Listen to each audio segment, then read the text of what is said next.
السلام علیکم ورحمۃ اللہ وبرکاتہ۔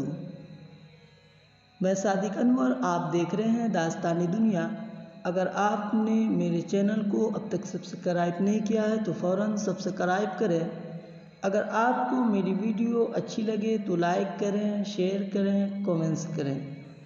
تو ناظرین، آج ہم بات کریں گے خلافت عثمانیہ کے 7ویں بادشاہ محمد فاتح کے بارے میں۔ مراد کے بعد اس کا لڑکا محمد فاتح سن 1451 تا 1481 تخت نشین ہوا۔ محمد فاتح اپنے کارناموں میں سب سے بازی لے گیا۔ اس کا سب سے بڑا کارنامہ قسطنطنیہ کی فتح تھی۔ ناظرین، ترک فوجوں نے یونان، بلغاریہ، سرویا وغیرہ کے جن ملکوں کو فتح کیا تھا وہ سب قسطنطنیہ سے آگے ہیں۔ ناظرین، قسطنطنیہ کا بازنطینی بادشاہ ترکوں کو تحصیل ادا کرتا تھا، لیکن شہر پر ابھی تک مسلمانوں کا قبضہ نہیں ہوا تھا۔ قیصر روم کے اس دارالسلطنت پر قبضہ کرنے کی مسلمانوں میں سب سے پہلے حضرت امیر معاویہ رضی اللہ عنہ کے زمانے میں کوشش کی گئی تھی۔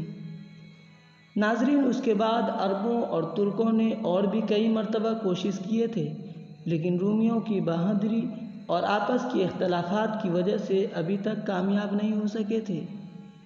ناظرین، یہ فخر عثمانی سلطان محمد فاتح کی قسمت میں لکھا تھا۔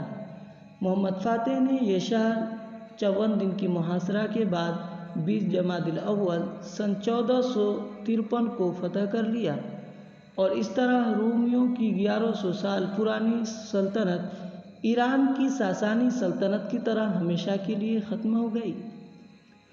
اس فتح کے بعد حضرت صلی اللہ علیہ وسلم کی وہ پیشین گوئی پوری ہو گئی جس میں آپ نے فرمایا تھا کہ خدا نے مجھے کیسر و کسریٰ کی حکومتوں کی کنجیاں دے رکھی ہے۔